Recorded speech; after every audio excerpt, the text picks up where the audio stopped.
I would say, Al, there's kind of like the BC before COVID, uh, after COVID. We call it Okay. BCAC, before Okay. COVID, after COVID. So BC, before COVID, we had a lot of apathetic partners that would reach out and go, hey, I get this requirement. I'm really here just to check the box. And they would do that, and we wouldn't hear from them again. Yep. Post-COVID, after COVID, um, we hear from them, and between us and them, we come to a realization that, insert biologic or, black swan event here, whatever it is could affect all of us. And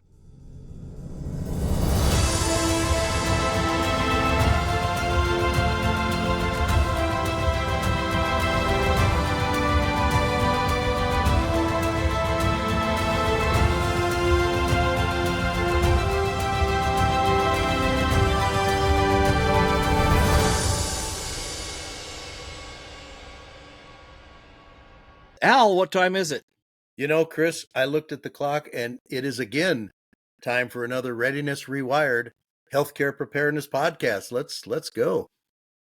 Awesome. Mike, are you there? I am here, ready to go. We're wired up and recording, buddy. I think you brought a special guest with you. You want to introduce him? You betcha. So, in our kind of continuing discussions of healthcare emergency preparedness and how it interacts and relates with government level emergency preparedness, especially at the county level, we wanted to talk to some of the key individuals that we've all had kind of an opportunity to work with over the years. And so I wanted to bring in Dave. Dave is county EMA director, somebody I've worked very closely with for about the, 13, 14 years that I was doing it in the healthcare setting. And we've been through some interesting times.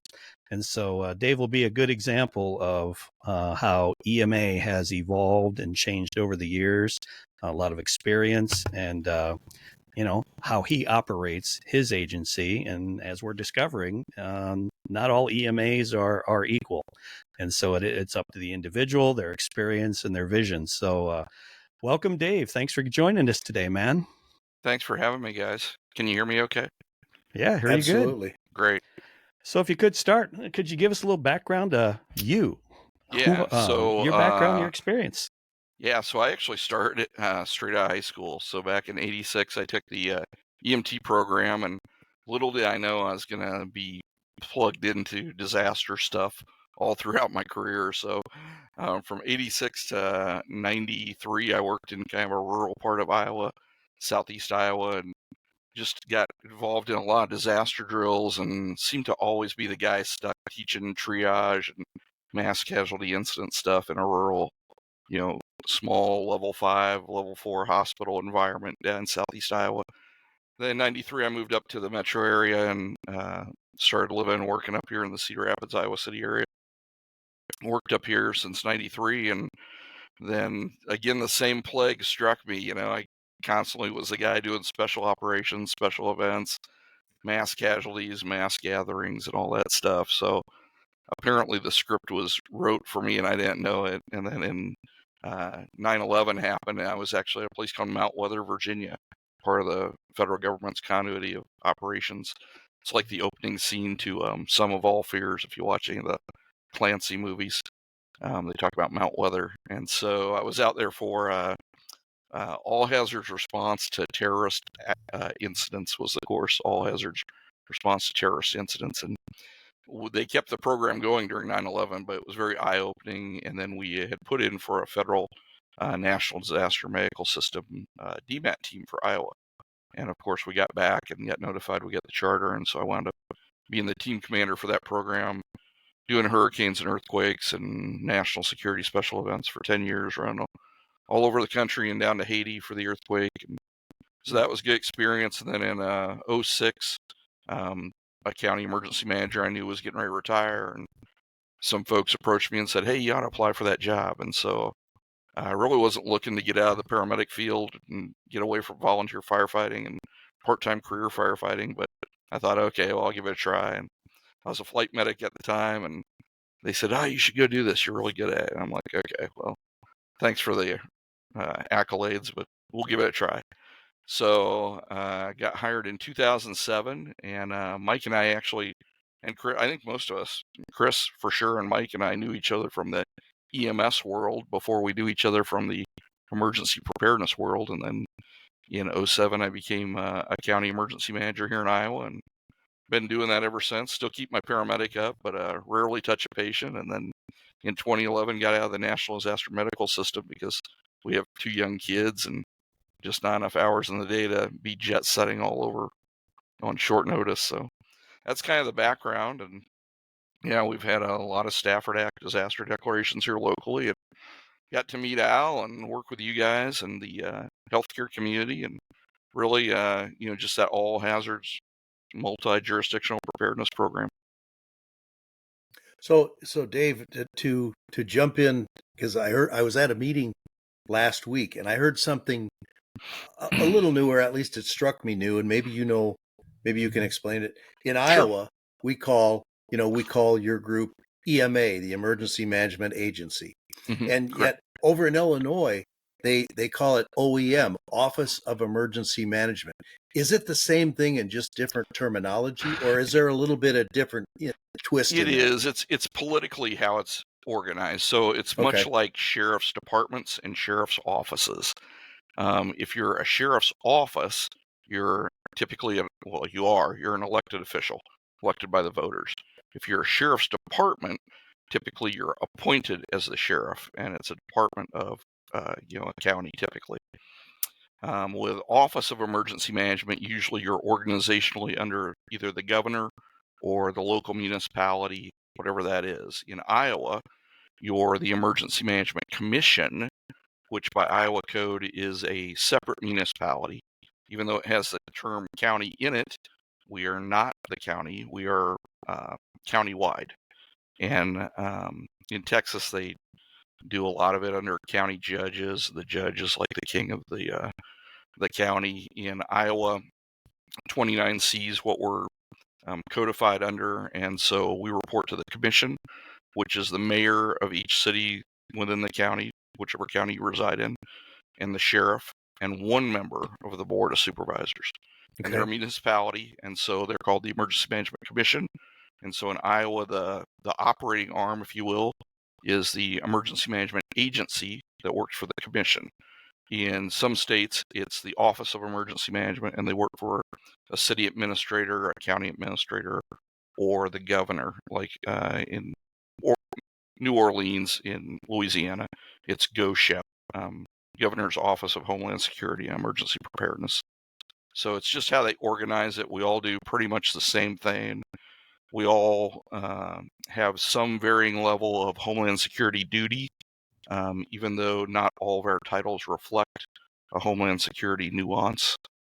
We all pretty much post 9/11 have some type of Homeland Security role, plus the traditional all hazards emergency management.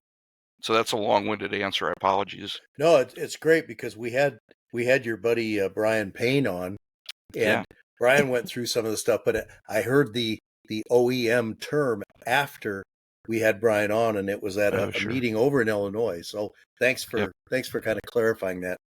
Yeah, no problem. So Dave, in Iowa, there's a curriculum that the state provides.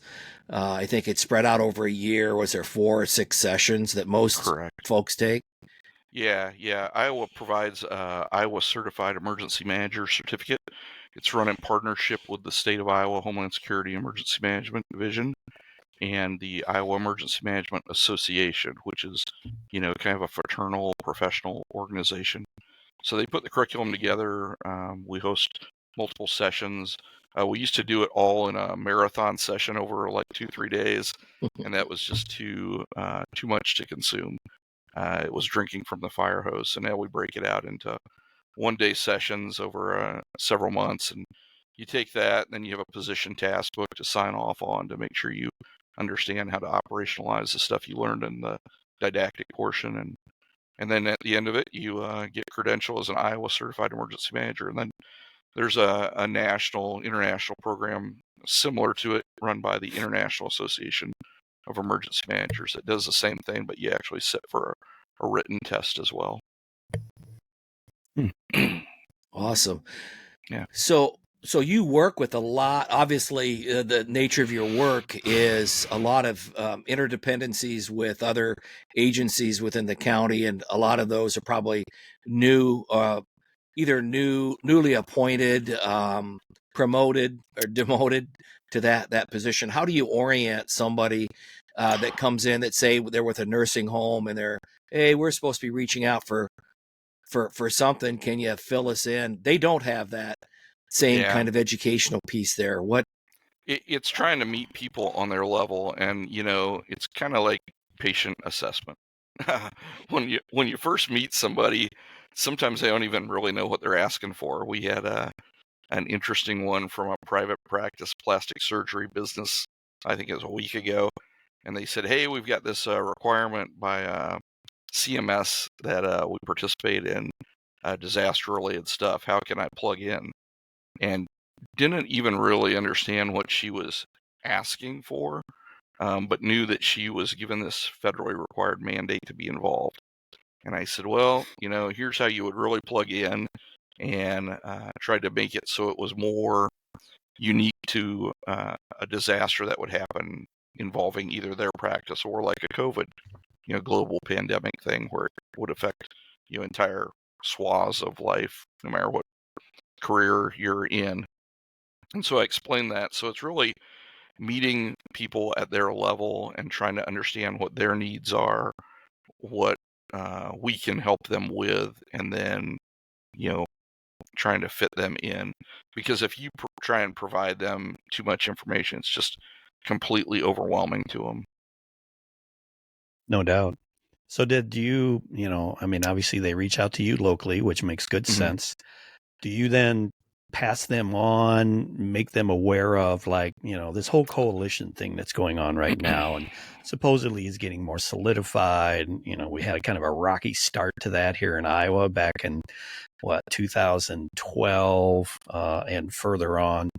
Now it seems like it's sort of settled down to where we've got, we got 7 of them, I think, right? Coalitions across the state. Do you then try to tie them into them as well so they're a part of that, or what do you do? We usually try and make them aware of things that we try and figure out first, we try and gauge if they are even aware of it, right? And this person, of course, was not.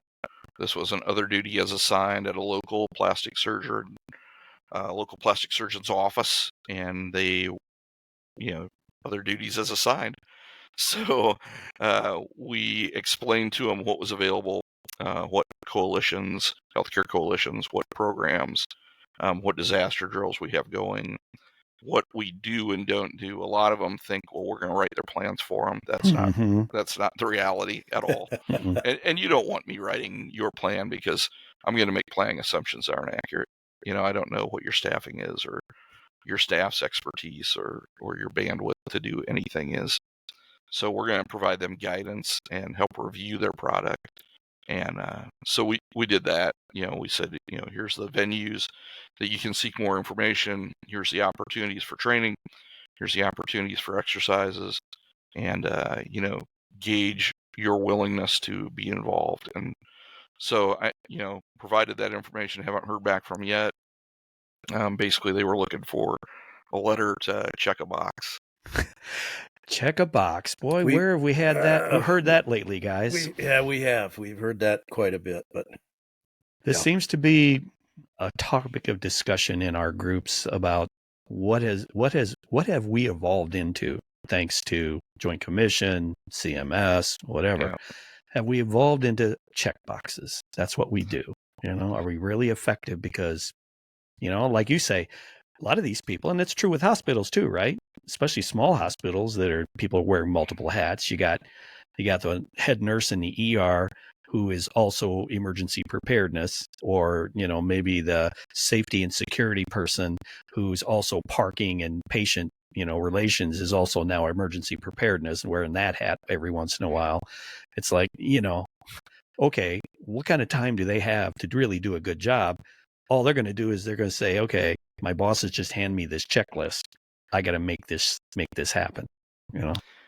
I kind of equate it to old school EMS, in cookbook medicine, where you taught people to go out, and if they were involved in a car accident, you did manual C-spine, and you slapped a collar and a ketboard on, and you pulled them out on a backboard, and you did stuff without even really realizing whether or not they needed to be in a collar, on a backboard, etc., or putting oxygen on 2 liters by nasal cannula just because. A lot of times we were just following the algorithm, checking the box, and making things fit. There's a difference between true preparedness and capability building, and just doing things to check the box and say I'm compliant. And I think all of our goals should always be build capabilities, build knowledge, and truly build preparedness through capabilities, not just checking a box to say, oh yeah, we did an exercise. Well, did the exercise provide any value? Were there any takeaways from it? Did you have any gaps that were identified? Do you have a plan for closing those gaps? Because if all you did was said, yeah, I'm part of a healthcare coalition, I attend the meetings, and I went to a disaster drill and participated with some nurses, but in reality, we'll never go to an active shooter event at high school because we're a plastic surgeon group, then what did we accomplish? We really didn't accomplish anything. Or if we go out and teach them, hey, if there was a active shooter event at your plastic surgery group and somebody came in and shot up your group, here's how you do run, hide, fight. Here's how you do Alice. Here's how you do stop the bleed stuff. Things that you probably don't do in the routine practice of your plastic surgery practice. And you're building a capability then that's a little more day-to-day useful for that group than just saying, does everybody know ICS 100, 200, 700, 800? Yeah, but I'll never use it, and I don't remember the definitions. Versus teaching, do you understand, the hierarchy of the structure? And have meaning to it, right? I think that we have, you outlined very, very well kind of what your mission is, if you will, and some strategies in terms of meeting partners. I think the problem is, as Mike said, we have these transactions where I have with other people where I have a CMS rule here. It's very vague. It says I must have a plan. It says I must meet with my county and with a healthcare coalition, but it doesn't say any more about that. And if those cosmetic surgery groups aren't putting out material, how do they have a real reference point for where they should be for readiness, as opposed to I'm checking the box, I met my requirement, let's move on. Correct. That makes sense. Yeah. So Dave, and at the end of the day, what did they gain? I mean, you check the compliance box. Are you getting more money because of that? Are you building community capability because of that? Oftentimes the answer is no. And I think you're bringing up incidents that actually happen within their facility really wakes them up to, hey, this isn't just a box, but hey, think about this for a second. If something happened, do you have steps? Do you have plans? Do you know how to reach out to partners? Do you know how things are sequenced? It certainly makes sense. I'm not sure that we're seeing that, but it certainly makes sense. Well, and again, it goes back to meet them where they're at. So if they reach out and their whole reason for reaching out is just to check a box and be in compliance with some, state, federal guideline, then, take that as a teaching opportunity and go, okay, yes, I realize the box you're trying to check is this, but here's what it's going to provide from this discussion that's going to have meaning to you when the fire alarm goes off or the tornado levels your building, or a car flies off the intersection and hits your building and you have injuries inside. So there's a number of ways you can tie it back to building actual preparedness and capabilities that they probably didn't realize they needed. But if you don't capture that, that teachable moment, then it's a missed opportunity for everybody. And so we oftentimes try and use that checkbox opportunity where they call and they don't really know what they're even trying to ask for, to shape that into a teachable moment. And that's the way we look at it here is, okay, we've got a new audience. How do we evolve this into something that's a teachable moment that'll provide real benefit at the end of the day, whether they realize what that or not. And you mentioned new audience, and there's the real challenge I'm sure you have that everybody has is it's a rotating revolving door, and just as you get someone up to speed, you look and 6 months down the road you go, where did he or she go? Oh, they're gone, and this new person's in there, and you go, well, we're almost have to start all over in a lot of cases because there's not a lot of good handoff. And no. But since you've started in EMA, have you seen some progress in getting those community members, the nursing homes, the convenient cares, the surgery centers, whatever, to understand and start wanting to be a part of that? I would say, Al, there's kind of like the BC before COVID, after COVID. We call it Okay. BCAC, before Okay. COVID, after COVID. So BC, before COVID, we had a lot of apathetic partners that would reach out and go, hey, I get this requirement. I'm really here just to check the box. And they would do that, and we wouldn't hear from them again. Yep. Post-COVID, after COVID, we hear from them, and between us and them, we come to a realization that, insert biologic or, black swan event here, whatever it is could affect all of us. And so how do I play a meaningful role in that? And so I would say now we have typically more engaged people, and it's easier to explain to them how this really relates to them, right? So whether it's stockpile management and why you should not rely on just-in-time, always too late deliveries, and you should have, a cache of just your essentials beyond what's going to last you the week for a normal load. Or it's, what if the tornado wipes out your building? What if you have a natural gas leak that blows up your building? Where are you going to relocate to? So we find a lot more receptive audience after COVID than we did before, but things fade, 9/11 fades, and Oklahoma City fades, and all these teachable moments are like a blip in time. So you have a finite opportunity to capture that teachable moment and make it relevant to them. And I think when we do a good job as emergency preparedness folks in capturing that, I think those become meaningful relationships. But again, as you guys well know, it's drinking from a fire hose. I mean, there's a lot of information out there. Speaking of AC and BC, so if I really want to get into this, the politics of the thing is what probably pushed me out sooner than I would have gone out. Oh, yeah. Sorry about that. And you're not the only one. I mean, seriously. And then there's people still out there from different perspectives on, they still don't fully comprehend or appreciate just how serious this thing was, are dismissive about it even to this day. Oh, yeah. What was your experience from the political side of things and how it separated people and made our jobs more difficult? Even though after COVID, it seems like more people are willing to come to the table and prepare for a brief period of time anyway, till they forget, like you say. But there was always that group that didn't come anyway. I think 2020 was a watershed moment in time that I honest to God hope I never have to live through again. Between COVID and for us in Iowa, Duratio, and then, in the U.S., the George Floyd thing, I think there were, and then politics, of course, January 6th. I think there were more things that were just polarizing and divisive that happened in 2020 that we're still all having to deal with on some level to this very day. I mean, yesterday we were involved in political discord over Speaker of the House Mike Johnson coming to a private event to support Marinette Miller Meeks. And we had to prepare for that because, prior there might have been some protests, but, we'd have monitored that, no big deal. Now we have to worry about, is that going to become, physically violent?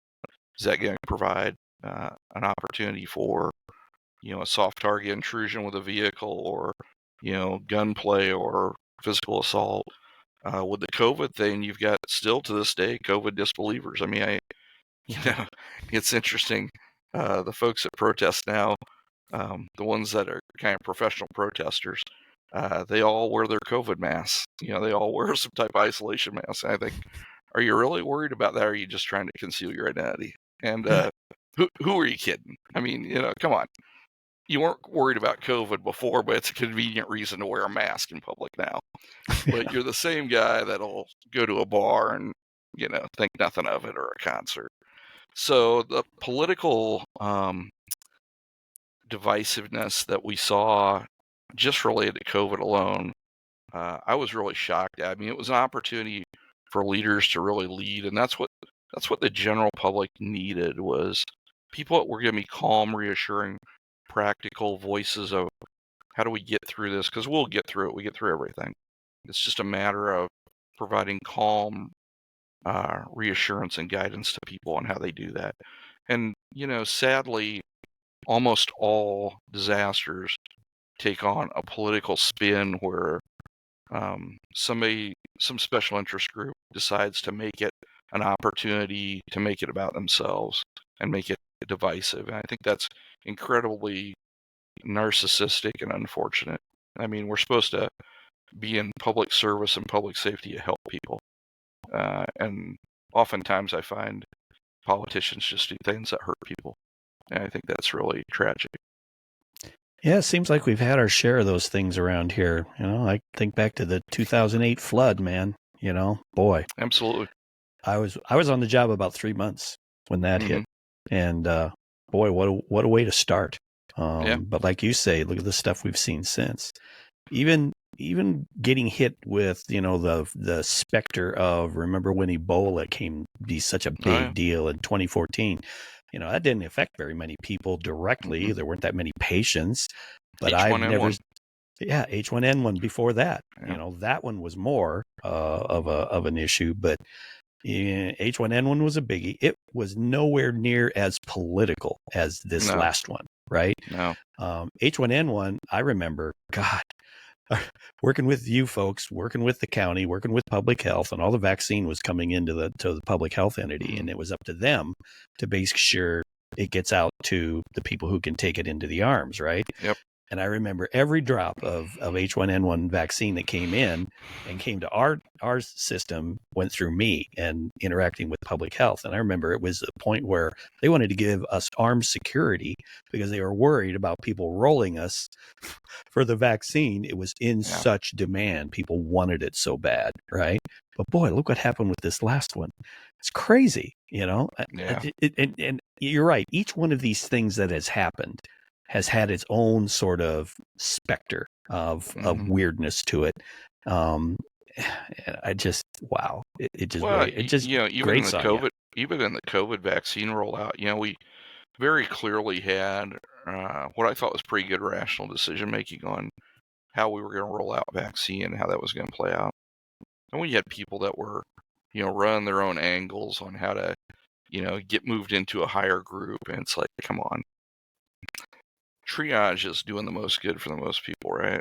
And with finite resources, we had, healthy professionals in a public safety discipline in some departments that were trying to figure out how to jump ahead and redefine their definitions of what they do just so they could get the shot earlier. But they're the same people that are resistant to wearing appropriate PPE. And it's like, hang on a second. You don't want to wear appropriate PPE on calls, but you want to get the shot ahead of the people that are at a higher risk. That's interesting. It's inappropriate, but it's interesting. And so I think disasters are telling in the human behavior spectrum on, you see in disasters the best of people and the worst of people. And it's always interesting to me looking at it and going, who made good decisions that were for the good of many and not just semper I, just for the good of me. And those are the people that I'm like, okay, you shouldn't be in this profession, because public safety, public health, anything that says public in its name is supposed to be about helping the masses. And I think that's why all four of us got into this, is we wanted to help people.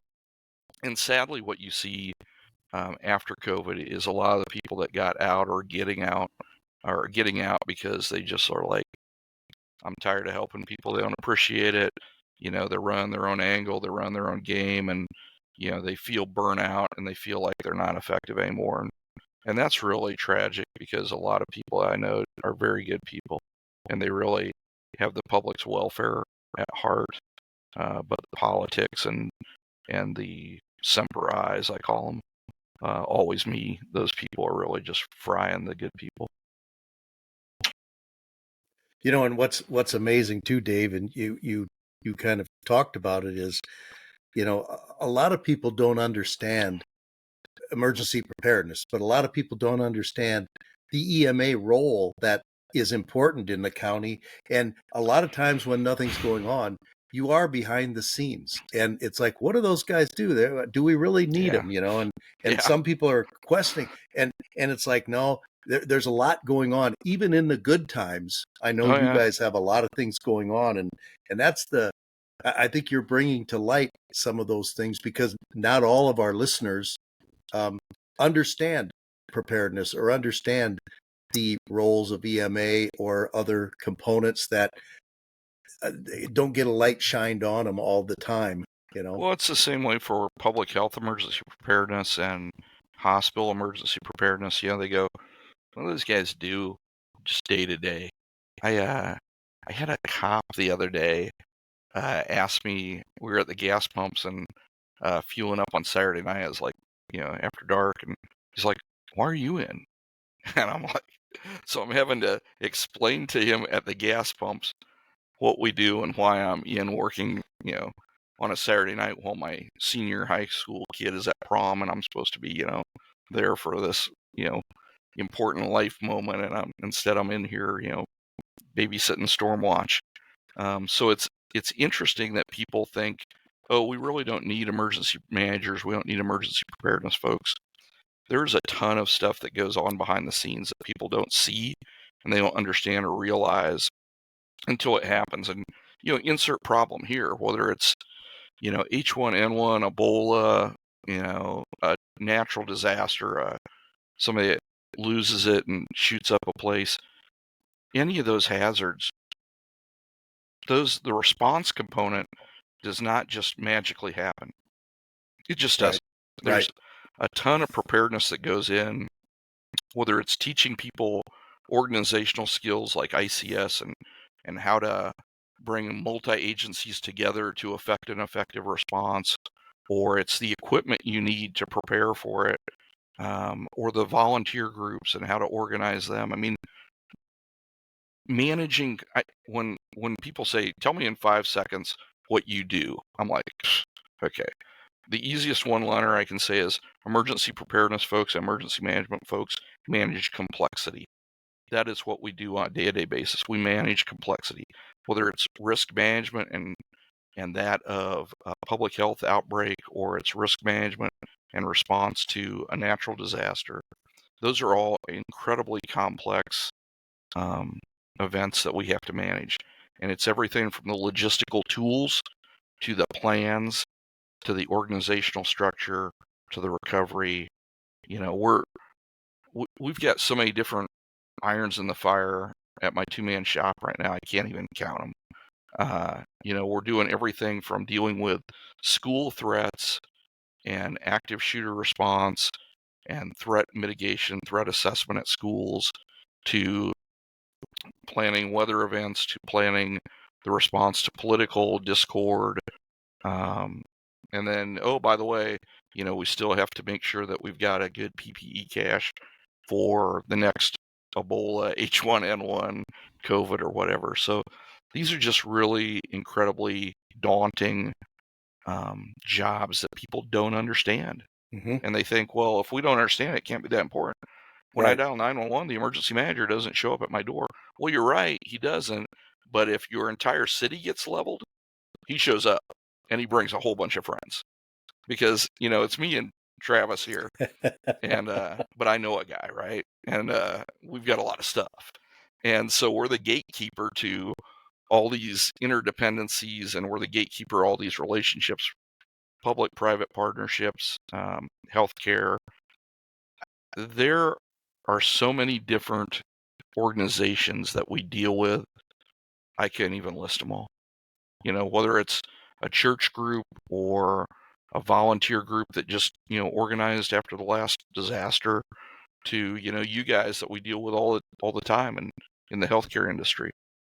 I mean, these are complex, multifaceted roles that are not cut out for everybody. And we see people retire from law enforcement or fire or the military, and they think, well, I'll go into emergency management. And then they get into it, and they're like, holy shit, this job sucks. Yeah, no shit. Yeah, they actually want me to do something. Yeah.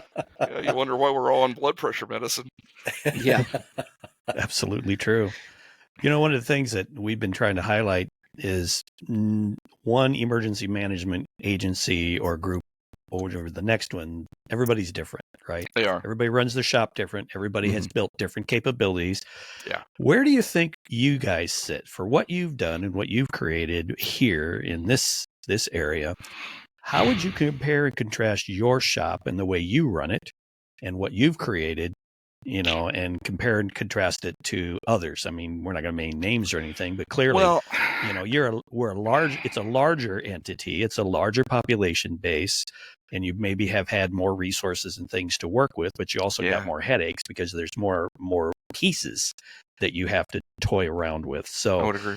how do you think you differ in the way you've been able to build capability and whatnot? And then kind of take us through, how do you spin the system up when you respond? What's it like? Well, I was fortunate when I inherited this program after the previous guy retired, who was a fire department battalion chief. They had a lot of capabilities, but they were not well maintained. So they were very diversified in a lot of different things. Like we had a countywide rescue program run by the sheriff's office, boat program. So we had some programs that I inherited that just needed refreshed, like they needed equipment updated, policies and procedures updated, and new people trained. So some things I wasn't really building from the ground up. Other things I was building from the ground up. But you nailed it, Mike. The county I work for is very unique in the perspective that we don't have any departments really I can think of that can operate solely on their own for something that's big. There's a lot of interdependencies, and that's good because everyone recognizes that, and everyone recognizes that, most of the time we're the fourth largest county in the state, but sometimes we're like the second largest city in the state because we do some big touristy type events that happen in the fall of every year, and about a 1 square mile area becomes heavily densely populated, and so we have to ramp up routinely for planned events. And then we have a lot of state resources that are unique to Iowa, and so we have to be really good at ramping up and having capabilities, but we don't have enough people or money to justify having dedicated teams to do it all from one department. I mean, like you might go to some cities and the local fire department does all the hazmat, or they do all the technical rescue. Here, we've got multi-jurisdictional teams because, we can provide a couple guys, but we can't provide 12 guys for this specialty team. And so there's a lot of cohesion and interdependency that really helps build synergy.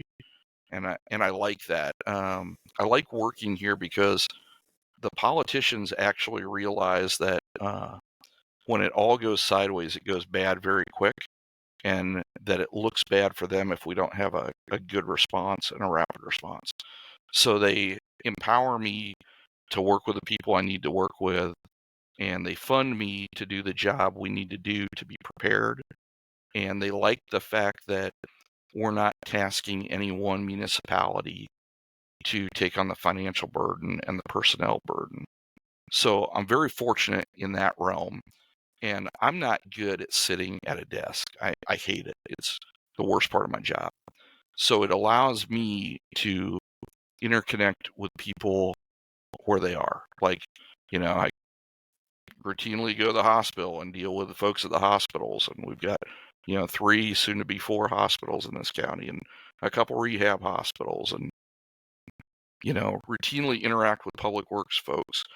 So we built this program up to refresh programs that were here previously. We retired some programs that were no longer relevant, and we built some programs to deal with new present day risk and capabilities. So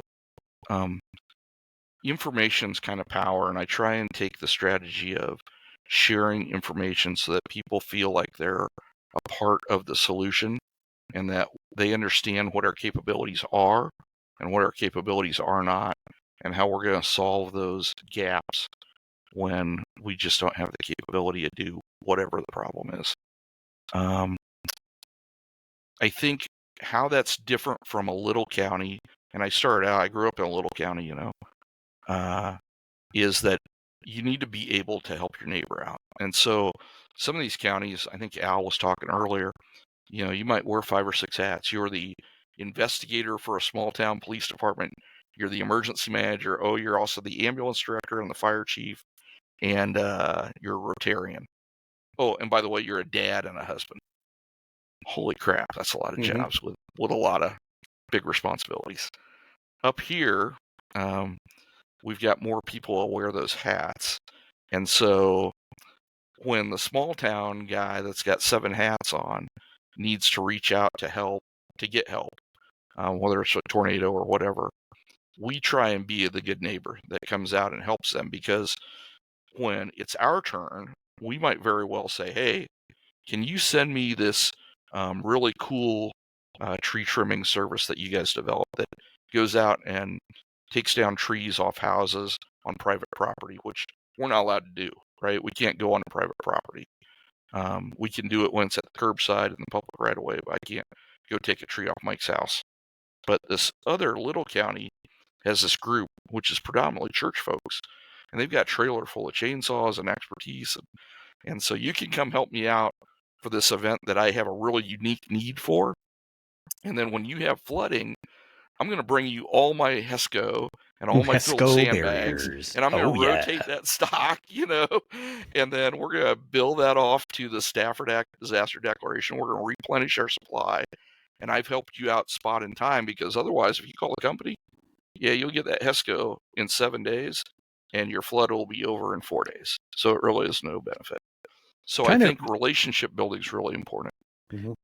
Wasn't this area kind of the pioneer of using HESCO for flood barrier? We were the first ones in the state.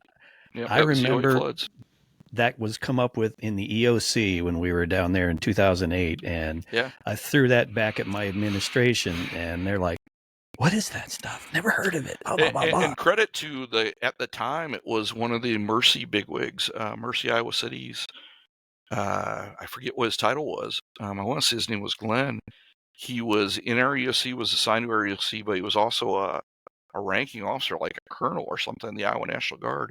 And he said, hey, we use this stuff in the military, but we've also seen it have real good utility in floods. And I said, what is it?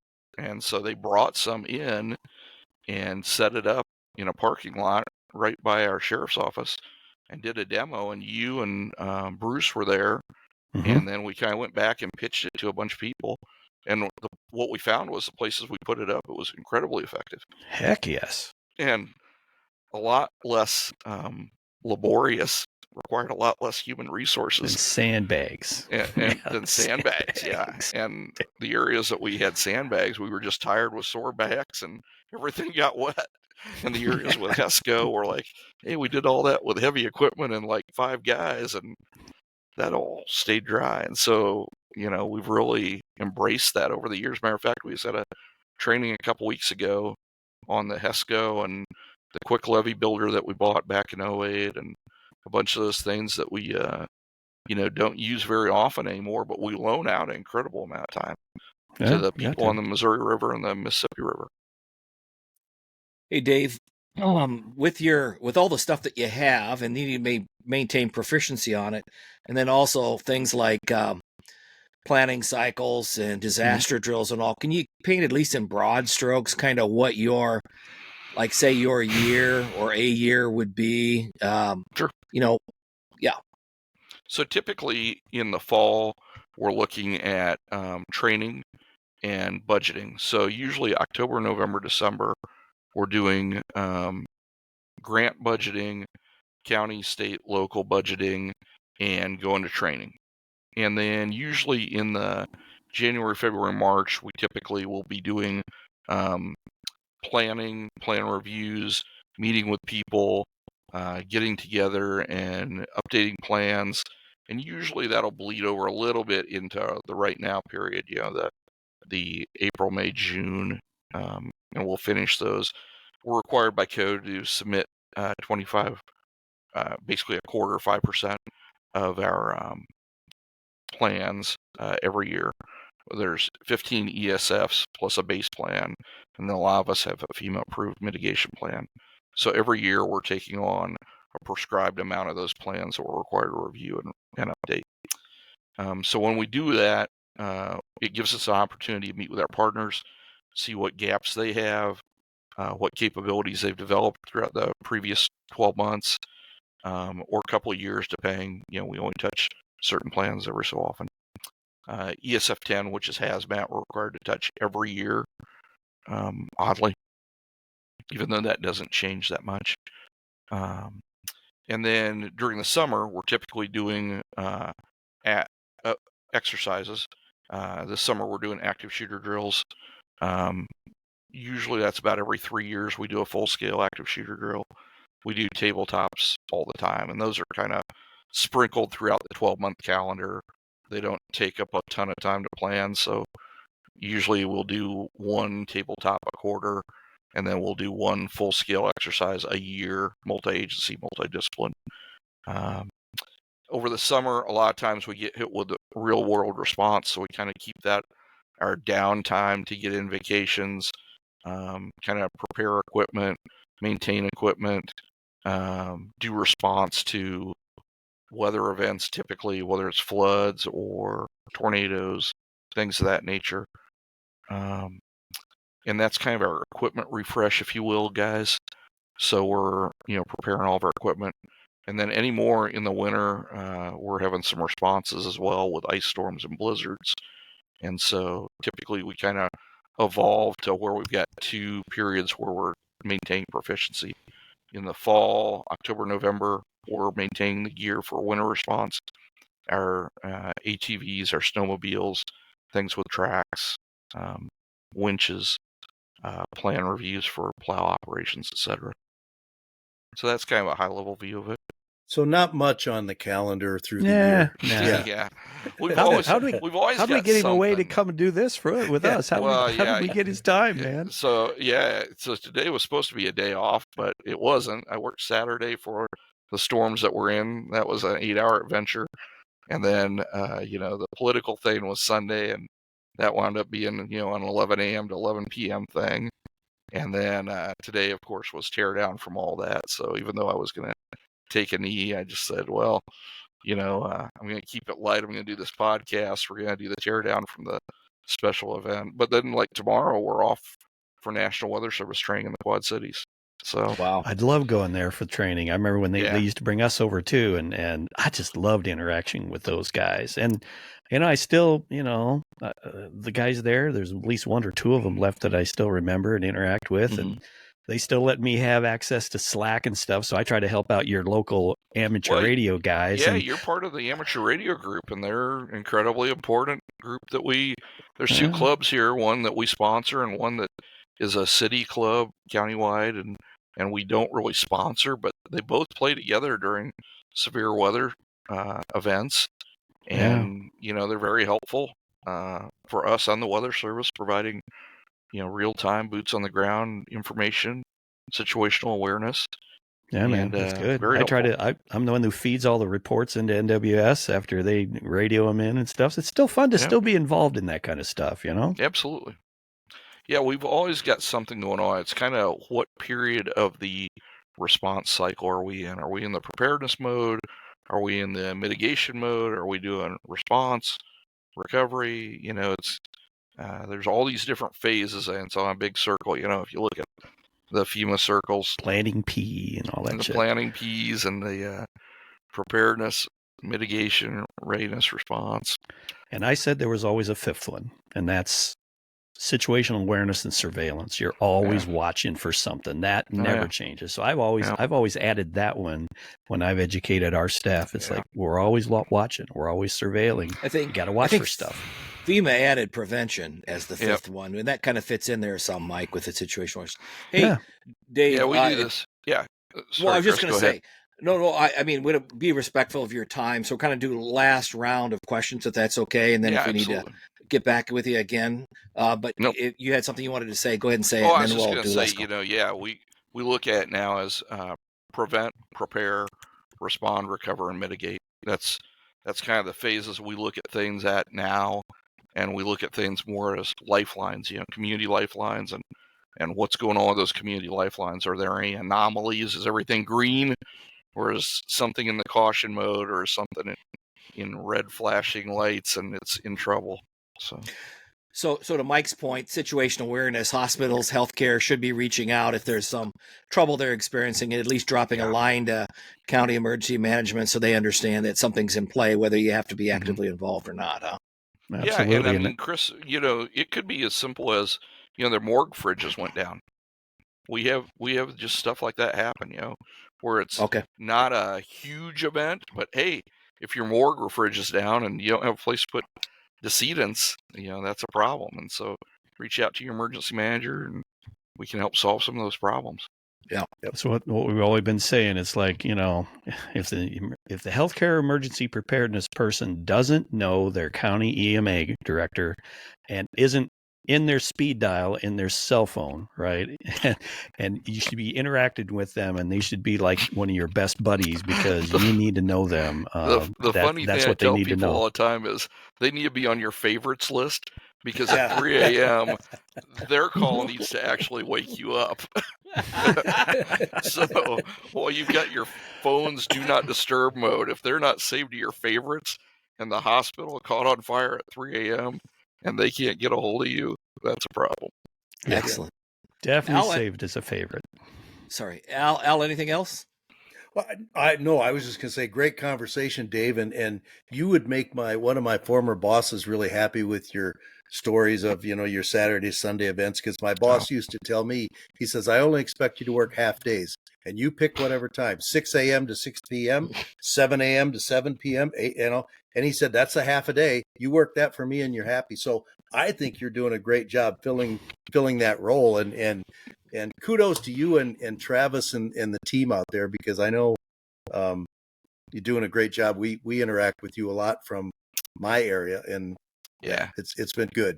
I've really appreciated in my career path, I've appreciated the relationships I've been able to make along the way from just various disciplines, and you can tell what people are passionate about their job and take it seriously, and it's more than a 9 to 5, and they have a sense of duty and a sense of ownership. And you guys are certainly in that crowd. I mean, these are not 9 to 5 jobs. Anybody that's only putting in 40 hours a week, you're doing it as a service to it. What I tell people, if you get into this to work a 9 to 5, no weekends, no nights, no holidays, you better go to work somewhere else, because this is not that job. Yeah. Whether you're on the hospital side or whatever level, it's not a 9 to 5 job.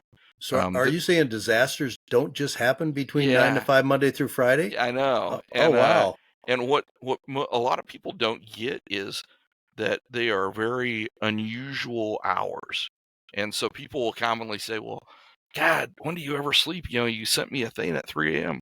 Well, I sent you a thing at 3 a.m. because this idiot was in my favorites list and woke me up with this really important thing that we all needed to know at 3 a.m.